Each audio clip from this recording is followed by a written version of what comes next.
ಒಂಥರ ರಾಜೇಗೌಡರು ಅಜಾತ ಶತ್ರು ಇದ್ದಾಗೆ. ಬೂತ್ ಗೆದ್ರೆ ಪಕ್ಷ ಗೆದ್ದಂತೆ, ಪಕ್ಷ ಗೆದ್ರೆ ದೇಶ ಗೆದ್ದಂತೆ ಅಂತ ಇವರು ಬೆಂಕಿ ಹಚ್ಚುವಂತ ಕೆಲಸವನ್ನ ಮಾಡ್ತಿದ್ದಾರೆ. ಧರ್ಮ ರಾಜಕೀಯ ಅಂತ ಮಾಡೋಕ್ಕೆ ಹೋಗೋದಿಲ್ಲ, ಬೇರೆ ಧರ್ಮ ರಾಜಕೀಯ ಮಾಡ್ತಿದ್ವಿ. ಈ ದೇಶ ಬೆಳೆಯುತ್ತಾ? ಎಲ್ಲರಿಗೂ ಬ್ಲಡ್ ಪ್ರೆಷರ್ ಹೆಚ್ಚಾಗುತ್ತೆ ಅಷ್ಟೇ. ಇಲ್ಲಿವರೆಗೂ ನಾವು ಯಾರನ್ನ ಆಯ್ಕೆ ಮಾಡಿದ್ವೋ ಅದಾದಮೇಲೆ ಒಂದ್ಸತಿ ನೋಡಿಲ್ಲ. ಇನ್ನೊಂದು ಕಡೆ ಮಂದಿರ, ಧರ್ಮ, ಈ ವಿಚಾರಗಳು ಹೋಗ್ತಿದೆ. ಯಾವ್ದು ಗೆಲ್ಬೋದು ಸರ್ ಇದರಲ್ಲಿ? ಸರ್ BJPಗೆ ಯಾರಾದರೂ ವೋಟ್ ಮಾಡಿದ್ರೆ ಅವ್ರ ಕರ್ನಾಟಕ ವಿರೋಧಿ ಅಂತ ನಾವು ಹೇಳ್ಬೋದು. ಭಾಳ ಜನಕ್ಕೆ ಶೋಭಕ್ಕನ್ಗೆ ವೋಟ್ ಮಾಡೋಕ್ಕೆ ಆಸಕ್ತಿ ಇಲ್ಲ, ಸೋಲಿಸ್ಬೇಕು ಅಂತ ಆಸಕ್ತಿ ಇದೆ. ನಿಜ ಹೇಳಬೇಕು ಅಂತಂದರೆ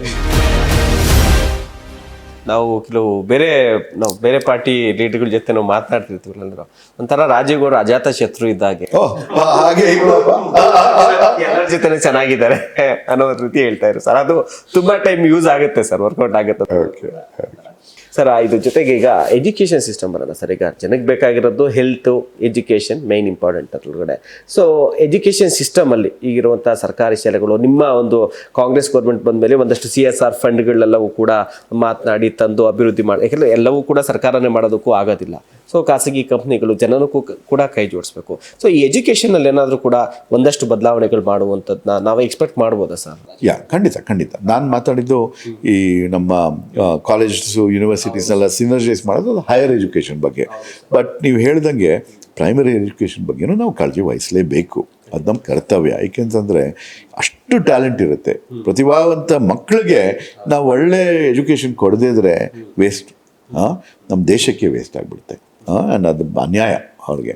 ಸೊ ಭಾಳ ವರ್ಷದಿಂದ ಇಂಪ್ರೂವ್ಮೆಂಟ್ ತರಕ್ಕೆ ನಾವು ಹೇಗೆ ಮಾಡ್ಬೋದು ಏನು ಅಂತ ಬೇರೆ ಸಂಸ್ಥೆಗಳ ಜೊತೆ ಮಾತಾಡ್ಕೊಂಡು ಬಂದಿದ್ದೀವಿ.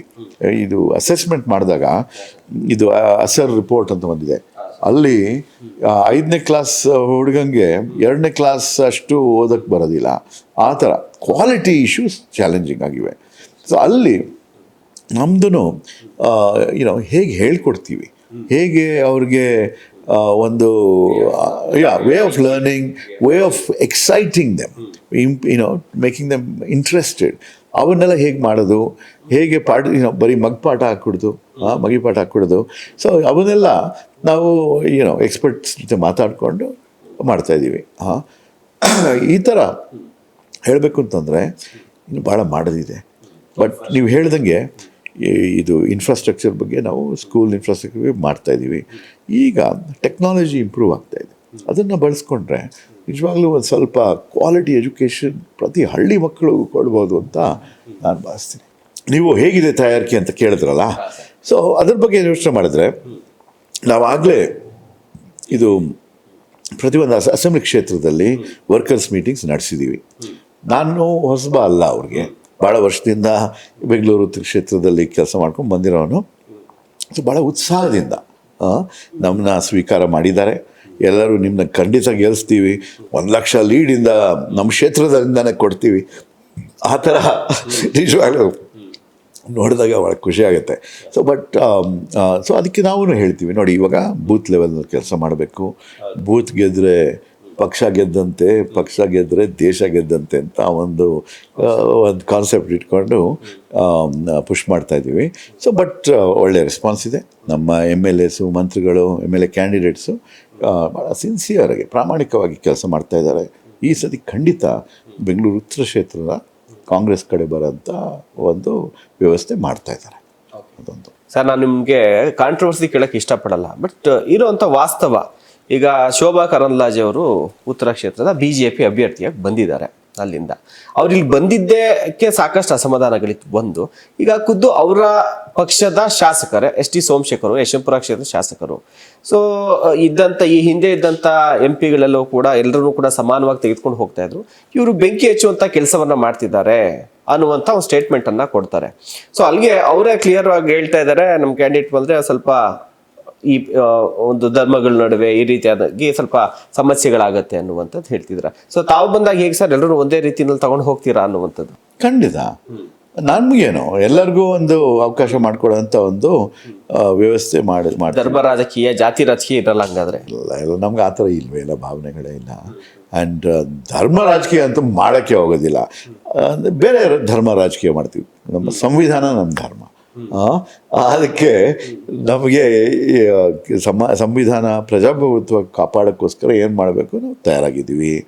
ಇವರೆಲ್ಲ ಬಂದು ಅವರು ಐಡಿಯಾಲಜಿನೇ ಏನು, ಬರೀ ಡಿವಿಷನ್ನು, ಕಮ್ಯುನಲ್ ವಯಲೆನ್ಸು, ಇಲ್ಲಿ ಬೆಂಕಿ ಹಚ್ಚೋದು, ಅಲ್ಲಿ ಇನ್ನು ಯಾರ ಮೇಲೆ ಒಂದು ದಾಳಿ ಮಾಡೋದು, ಬರೀ ಹಾಗೆ ಹಾಗೆ ಹಾಗೆ ಇದ್ದಾರೆ. ನಮಗೆ ಅವೆಲ್ಲ ನಮ್ಗೆ ಸಹಿಸೋಕ್ಕೆ ಆಗೋದಿಲ್ಲ ನಿಜ ಹೇಳಬೇಕು ಅಂತಂದರೆ. ನೀವು ನೋಡಿ, ಇವಾಗ ಈ ಸೋಮಶೇಖರ್ ಅವರು ಹೇಳಿರೋದು ಅದು ನಿಜಾನೇ. ಇವರು ಕ್ಯಾಂಡಿಡೇಟ್ಸ್ ಅನೌನ್ಸ್ ಆದ ತಕ್ಷಣ ಮೊದಲನೇ ಹೆಜ್ಜೆ ಏನು, ನಗರಸಭೆಗೆ ಹೋಗಿ ಏನೋ ಒಂದು ದೊಡ್ಡ ಗಲಾಟೆ ಮಾಡಿ ಅರೆಸ್ಟ್ ಆಗಿ ಜನರ ಟೆನ್ಷನ್ನ ಇದು ಡೆವಲಪ್ಮೆಂಟು, ಇದರ ಇನ್ಫ್ರಾಸ್ಟ್ರಕ್ಚರು ಅದ್ರ ಬಗ್ಗೆ ಏನು ಇರ್ಲಿಕ್ಕೆ ಕೊಡೋದು, ಗಮನನೇ ಇರ್ಲಿಕ್ಕೆ ಕೊಡೋದು, ಬರೀ ಇದು ಹಿಂದೂ ಮುಸ್ಲಿಂ ಅಂತ ಮಾಡ್ಕೊಂಡು ಇರಬೇಕು ಅಂತ ಆ ಒಂದು ಉದ್ದೇಶದಿಂದ ಪೋಲರೈಸ್ ಮಾಡೋಕ್ಕೆ ಬಂದಿದ್ದಾರೆ. ನೀವು ಅದ್ರ ಮೇಲೆ ನನಗೆ ಅರ್ಥನೇ ಆಗೋದಿಲ್ಲ. ಬಿಜೆಪಿನಲ್ಲಿ ಅದು ಒಂಥರ ಕ್ಯಾಂಪೇನ್ ತರ ಅಷ್ಟೇ. ಅದು ಬಿಟ್ರೆ ಅದಾದ್ಮೇಲೆ ಏನು ಸಿಗುತ್ತೆ ನಿಮಗೆ? ಈ ದೇಶ ಬೆಳೆಯುತ್ತಾ? ಎಲ್ಲರಿಗೂ ಬ್ಲಡ್ ಪ್ರೆಷರ್ ಹೆಚ್ಚಾಗುತ್ತೆ ಅಷ್ಟೇ. ಆಮೇಲೆ ಇದು ನೋಡಿ, ಅದಾಗಿದೆ 10 ವರ್ಷದಿಂದ ನಮ್ಮ ದೇಶದ ಬ್ಲಡ್ ಪ್ರೆಷರ್ ಹೆಚ್ಚಾಗ್ಬಿಟ್ಟಿದೆ. ಎಲ್ಲರೂ ಟೆನ್ಷನ್ನಲ್ಲಿದ್ದಾರೆ. ಸೊ ಭಯದಲ್ಲಿದ್ದಾರೆ ನಿಜ ಹೇಳಬೇಕು ಅಂದರೆ ಭಾಳ ಜನ. ಇವಾಗ ನಾವು ಮಾತಾಡಿದ್ವಲ್ಲ ಬಿ ಜೆ ಪಿ ಅಭ್ಯರ್ಥಿಗಳ ಬಗ್ಗೆ, ನನಗೂ ಒಂದ್ಸತಿ ಏನು ಯೋಚನೆ ಮಾಡ್ತಾ ಇದ್ದಾರೆ ಅಂತ ಅರ್ಥ ಆಗೋದಿಲ್ಲ.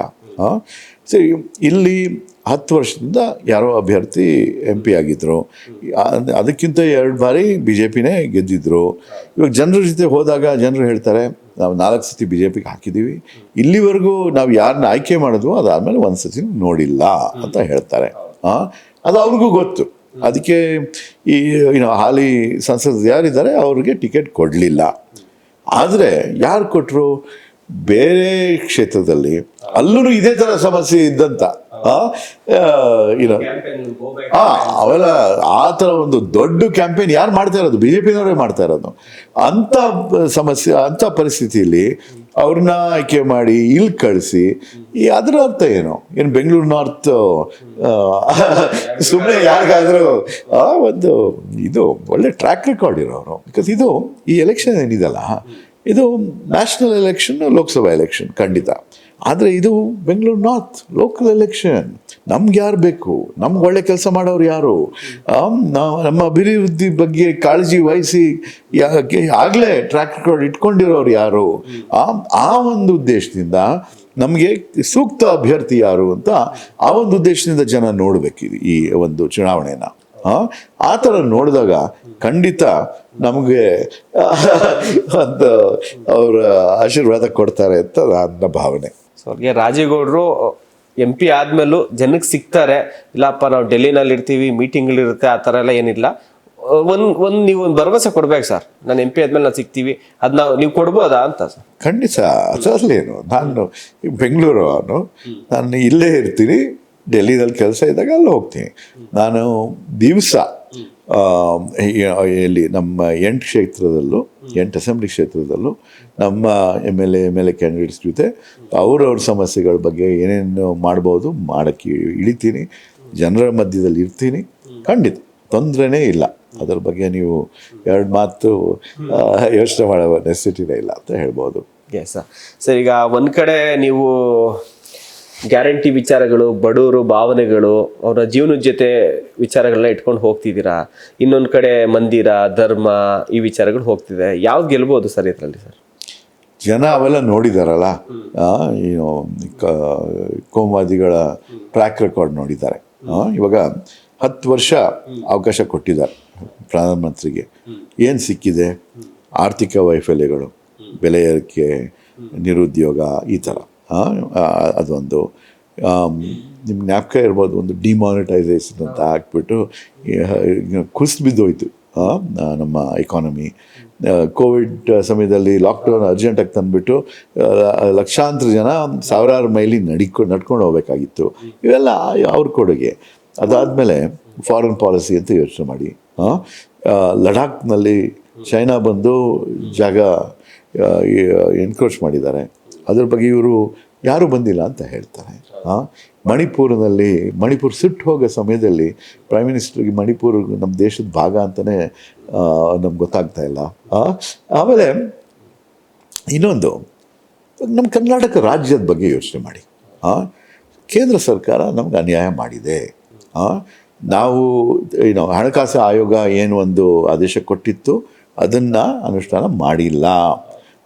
ನಮಗೆ ಪರಿಹಾರ ದುಡ್ಡು ಏನು ಬರಬೇಕಾಗಿತ್ತು ಅದ್ರ ಬಗ್ಗೆ ಏನೂ ಕೆಲಸ ಮಾಡಿಲ್ಲ. ಈ ಥರ ಒಂದು ಪರಿಸ್ಥಿತಿ ಇದ್ದಾಗ ನಿಜವಾಗ್ಲೂ ನನಗೆ ಅನ್ಸೋದೇನು ಅಂದರೆ, BJPಗೆ ಯಾರಾದರೂ ವೋಟ್ ಮಾಡಿದ್ರೆ ಅವ್ರು ಕರ್ನಾಟಕ ವಿರೋಧಿ ಅಂತ ನಾವು ಹೇಳ್ಬೋದು. BJPಗೆ ನೀವು ವೋಟ್ ಹಾಕಿ ನೀವು ಕರ್ನಾಟಕ ವಿರೋಧಿ ಅಂತ ನಾವು ಹೇಳ್ಬೋದು. MP ಆಗಿದ್ದಾಗ ನಿಮ್ಹ್ಯಾನ್ಸ್ ಸಂಸ್ಥೆ ಇದಲ್ಲ, ನಿಮ್ಹ್ಯಾನ್ಸ್ ಸಂಸ್ಥೆಯ ನಿರ್ದೇಶಕನಾಗಿದ್ದೆ, ಬೋರ್ಡ್ ಮೆಂಬರ್ ಆಗಿದ್ದೆ. ಆವಾಗ ನಾನು ಅವಾಗಿನ ಡೈರೆಕ್ಟರ್ಗೆ ನಾನು ಭಾಳ ಒತ್ತಾಯ ಮಾಡ್ತಾಯಿದ್ದೆ. ಏನು ಅಂತಂದರೆ, ಇದು ಕೌನ್ಸಿಲಿಂಗ್ ಅಂತ ಒಂದಿದೆ. ಏನೋ ಯಾರಿಗಾರ ಕಷ್ಟ ಇದ್ದಾಗ ಅವ್ರ ಜೊತೆ ಚರ್ಚೆ ಮಾಡಿ ಎಲ್ಲ ಸರಿಯಾಗುತ್ತೆ, ಇನ್ನು ಸ್ವಲ್ಪ ದಿನ ಸಹಿಸಬೇಕು, ತಾಳ್ಮೆಯಿಂದ ಇರಿ ಅಂತ. ಅದು ಭಾಳ ಉಪಯೋಗ ಬರುತ್ತೆ. ಅದು ಬರೀ ಸ್ವಲ್ಪ ಜನ ಅರ್ಬನ್ ಮಿಡಲ್ ಕ್ಲಾಸು ಅಂಥವ್ರಿಗೊಂದು ಅವಕಾಶ ಸಿಗುತ್ತೆ. ಅಲ್ಲಿ ನೋಡಿದ್ರೆ ಹಳ್ಳಿಗಳಲ್ಲಿ ರೈತರು ಆತ್ಮಹತ್ಯೆ ಮಾಡ್ಕೊತಾ ಇರ್ತಾರೆ. ಅವ್ರಿಗೂ ಯಾರೂ ಇಲ್ಲ ಅವ್ರಿಗೆ ಒಂದು ಸಪೋರ್ಟ್ ಕೊಡೋಕ್ಕೆ. ಸೊ ನಾನು ನಿಮ್ಮ ಹೆಸರಲ್ಲಿ ಇದ್ದಾಗ ಡೈರೆಕ್ಟ್ರಿಗೆ ಹೇಳ್ತಾ ಇದ್ದೆ, ನೋಡಿ ಟೆಕ್ನಾಲಜಿ ಉಪಯೋಗಿಸೋಣ, ಟೆಲಿಮೆಡಿಸಿನ್ ಅಂತೀವಲ್ಲ, ಕೌನ್ಸಿಲಿಂಗ್ ಶುರು ಶುರು ಮಾಡಿದ್ರು. ನಾವೇನು ಶುರು ಮಾಡಿದ್ವು ಕರ್ನಾಟಕದಲ್ಲಿ, ಅದು 2-3 ವರ್ಷದಲ್ಲಿ ಭಾಳ ಸಕ್ಸಸ್ಫುಲ್ಲಾಗಿ ನಡೀತು. ಈ ಒಂದು ನಾವು ಕಾರ್ಯಕ್ರಮ ಏನು ಶುರು ಮಾಡಿದ್ವು ಅದನ್ನು ನೋಡಿಕೊಂಡು ಕೇಂದ್ರ ಸರ್ಕಾರ ಇದನ್ನು ದೇಶಾದ್ಯಂತ ಶುರು ಮಾಡಿದ್ರು. ಇದನ್ನು ಟೆಲಿಮಾನಸ್ ಅಂತ ಒಂದು ಕಾರ್ಯಕ್ರಮ ಶುರು ಮಾಡಿದ್ದಾರೆ. ಸೊ ನಾನು ಇತ್ತೀಚೆಗೆ ಹಳೆ ಡೈರೆಕ್ಟರ್ ಜೊತೆ, ಅವರು ಇವಾಗ ನ್ಯಾಷನಲ್ ಮೆಡಿಕಲ್ ಕಮಿಷನ್ ಚೇರ್ಮನ್ ಆಗಿದ್ದಾರೆ, ಡಾಕ್ಟರ್ ಗಂಗಾಧರ್ ಅಂತ. ಅವ್ರನ್ನ ಅಭಿನಂದಿಸ್ಕೋಸ್ಕರ ಅದ್ರ ಫೋನ್ ಮಾಡಿದ್ದೆ, ಕಂಗ್ರ್ಯಾಚುಲೇಷನ್ಸ್ ಅಂತ. ಆಮೇಲೆ ಧನ್ಯವಾದಗಳು, ನನ್ನ ಕಾರ್ಯಕ್ರಮ ನೀವು ಅನುಷ್ಠಾನಕ್ಕೆ ತಂದ್ರಿ, ನಾನು ಒತ್ತಾಯ ಮಾಡ್ತಾ ಇದ್ನಲ್ಲ ಅಂತ. ಅದು ಹೇಗೆ ನಡೀತಾ ಇದೆ ಅಂತ, ಭಾಳ ಚೆನ್ನಾಗಿ ನಡೀತಾ ಇದೆ. ಅದನ್ನು ನೋಡಿ ಕೇಂದ್ರ ಸರ್ಕಾರ ಮಾದರಿ ಅಂದ್ಬಿಟ್ಟು ದೇಶಾದ್ಯಂತ ಇದನ್ನು ಇಂಪ್ಲಿಮೆಂಟ್ ಮಾಡಿದ್ದಾರೆ. ಇದು ನಿಮ್ಮ ಕೊಡುಗೆ ಸರ್ ಅಂತಂದರು. ಸರ್ ನನಗೆ ನಿಜವಾಗ್ಲೂ ಈ ಒಂದು ಒಬ್ಬ ಮನುಷ್ಯನ ಜೀವನ ನಮ್ಮ ಕೆಲಸದಿಂದ ಒಂದು ಸೇವ್ ಆಗಿದ್ದರೆ ನಮ್ಮ ಪೊಲಿಟಿಕಲ್ ಕೆರಿಯರೇ ಸಾರ್ಥಕ ಅಂತ ಹೇಳ್ಬೋದು ನಾವು. ಹಾಗೆ ಸರ್, ಈಗ ಯಶವಂತಪುರ ಕಾನ್ಸ್ಟಿಟ್ಯೂನ್ಸಿ ವಿಚಾರಕ್ಕೆ ಬರೋಣ ಸರ್. ಈಗ ನಾವು ಅವಾಗಲೇ ಮಾತಾಡ್ತಿದ್ದೆವು ಶೋಭಾ ಮೇಡಮ್ ಅವ್ರ ವಿಚಾರಕ್ಕೆ. ಈಗ ಅವರ ಶಾಸಕರು ಹೇಳಿದ್ದಾರೆ, ನಾವು ಯಾವುದೇ ಕಾರಣಕ್ಕೂ ನಾನು ಸಪೋರ್ಟ್ ಮಾಡಲ್ಲ ಅನ್ನೋ ರೀತಿನಲ್ಲಿ ಹೇಳಿದ್ದಾರೆ. ಸೊ ಈಗ ಅವ್ರು ಸಪೋರ್ಟ್ ಮಾಡ್ತಿಲ್ಲ ಅಂತಂದ್ರೆ ತಮಗೆ ಇರೋದೇ ಇಬ್ರು ಕ್ಯಾಂಡಿಡೇಟ್ಗಳಾಗಿರೋದು, ತಮಗೆ ಸಪೋರ್ಟ್ ಮಾಡಬೇಕು. ಆಮೇಲೆ ಸೋಮಶೇಖರ್ ಮೂಲತಃ ಕಾಂಗ್ರೆಸ್ನವರೇ ಆಗಿದ್ರು, ಬಿಜೆಪಿಗೆ ಹೋಗಿದ್ರು, ಅಲ್ಲ ಸಾಕಷ್ಟು ಈಗ ಅಸಮಾಧಾನಗಳಿದೆ. ಸೊ ಇದು ನಿಮ್ಗೆ ಪ್ಲಸ್ ಆಗುತ್ತೆ? ಏನಾದ್ರು ನೀವು ಅವ್ರನ್ನೇನಾದ್ರು ಭೇಟಿ ಮಾಡಿದ್ರೆ ಅವ್ರು ನಿಮ್ಮನ್ನೇನಾದ್ರು ಕಾಂಟ್ಯಾಕ್ಟಲ್ಲಿ ಇದ್ದಾರಾ ಸರ್? ಖಂಡಿತ ಪ್ಲಸ್ ಆಗುತ್ತೆ. ಸೋಮಶೇಖರ್ ಅವರು ನಮ್ಮ ಪರವಾಗಿ ಮಾಡ್ತಾರೆ ಅಂತ ಭಾಳ ಜನ ಹೇಳ್ತಾ ಇದ್ದಾರೆ. ಅದು ಮಾಡಿದ್ರೆ ನಮಗೆ ನಿಜವಾಗ್ಲೂ ಒಳ್ಳೆ ಬೆನಿಫಿಟ್ ಆಗುತ್ತೆ ಅಂತ ಹೇಳ್ತೀನಿ. ಅದ್ರ ಜೊತೆ BJPನಲ್ಲಿ ಭಿನ್ನಾಭಿಪ್ರಾಯ ಭಾಳ ಜಾಸ್ತಿ ಇದೆ. ಭಾಳ ಜನಕ್ಕೆ ಶೋಭಕ್ಕನ್ಗೆ ವೋಟ್ ಮಾಡೋಕ್ಕೆ ಆಸಕ್ತಿ ಇಲ್ಲ, ಮತ್ತು ಸೋಲಿಸ್ಬೇಕು ಅಂತ ಆಸಕ್ತಿ ಇದೆ. ನಿಜ ಹೇಳಬೇಕು ಅಂತಂದರೆ ಆ ಒಂದು ಪರಿಸ್ಥಿತಿಯಲ್ಲಿ ಸೋಲಿಸ್ಬೇಕು ಅಂದರೆ ಯಾರು ವೋಟ್ ಮಾಡಬೇಕು? ಅವರು ನಮಗೆ ವೋಟ್ ಮಾಡಬೇಕು. ಸೊ ಈ ಒಂದು ವಾತಾವರಣದಲ್ಲಿ ನಮ್ಮ ಕಡೆ ಬೇರೆ ಬೇರೆ ರೀತಿಯಲ್ಲಿ ಬೆಂಬಲ ಸಿಗ್ತಾ ಇದೆ. ನಮ್ಮ ಕಾಂಗ್ರೆಸ್ ಸಪೋರ್ಟ್ರಿಂದನೇ ನಮ್ಮ MLAಗಳು ಎಲ್ಲರೂ ಭಾಳ ಉತ್ಸಾಹದಿಂದ ಕೆಲಸ ಮಾಡ್ತಾ ಇದ್ದಾರೆ. MLA ಕ್ಯಾಂಡಿಡೇಟ್ಸು ಭಾಳ ಉತ್ಸಾಹದಿಂದ ಕೆಲಸ ಮಾಡ್ತಾ ಇದ್ದಾರೆ. ನಮ್ಮ ಆರ್ಗನೈಸೇಷನ್ ಸ್ಟ್ರಾಂಗ್ ಆಗಿದೆ. ಈ 5 ಗ್ಯಾರಂಟೀಸ್ ಜನಕ್ಕೆ ತಲುಪಿವೆ. ಸೊ ಈ ಥರ ನಮ್ಮ ಮೊಮೆಂಟಮ್ ಭಾಳ ಜೋರಾಗಿದೆ. ಆಮೇಲೆ ಭಾಳ ಜನ ಅದೇ ಹೇಳಿದ್ನಲ್ಲ, educated, qualified, capable, clean candidate ಅಂತ ಮಾತಾಡ್ತಾ ಇದ್ದಾರೆ ಅಂತ. ಸೊ ಅದಕ್ಕೋಸ್ಕರ ನಮಗೆ ಬೇರೆಯವ್ರು ಬರ್ದಿದ್ರು ಗೆಲ್ತೀವಿ. ಅದ್ರ ಮೇಲೆ ಬಂದರೆ BJP ಅವ್ರ ವೋಟ್ಸು, BJP MLA ಅವ್ರ ಸಪೋರ್ಟು ಎಲ್ಲ ಬಂದರೆ ನಿಜವಾಗ್ಲೂ ಭಾಳ ಶಾಂತವಾಗಿ ಗೆದ್ಕೊಂಡು ಬರ್ಬೋದು ನಾವು ಅಂತ ಅನಿಸ್ತಾ ಇದೆ ನನಗೆ.